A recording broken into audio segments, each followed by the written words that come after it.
this technology and science coming together for studies is kind of new. Is this kind of process used very often, or how often have you seen, these satellite imagery studies being used in medical studies? Yeah, well, the authors are real experts in this area and they have been trained in this area. But my sense is that it's a relatively new area that's just emerged probably in the last 5 to 10 years.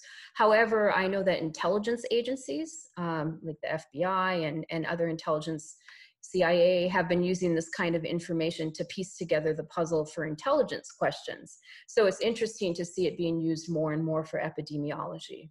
So I wouldn't say it's common, but it's relatively new.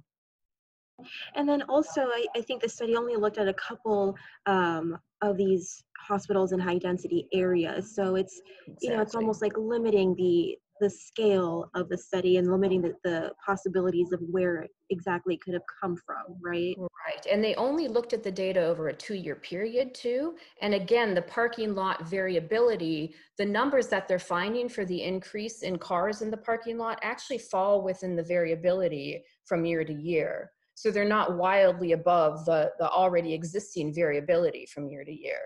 And so I think that's another important thing, is that this could just be variation in the parking lot, numbers of cars in the parking lot. It could just be the normal variation that you see year to year.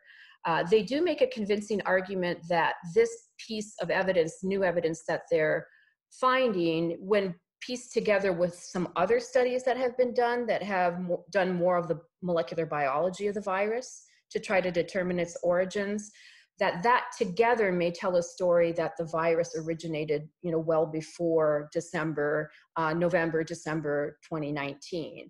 And so if we continue to find more pieces of the puzzle, it could be possible that this virus was around for quite a few months before December 2019, but I don't think we have conclusive evidence for that yet.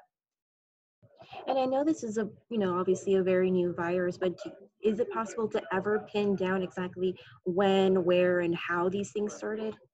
Well, this is the interesting thing about science, is it's never 100% certain, but you can get close, to 99% certain about the origins of a disease, but you're never going to be 100% certain of any origin of a disease. I would say right now, though, we're far away from that 90 to 99% certainty, and that there's still quite a bit of uncertainty as to how the disease originated and how its early spread looked.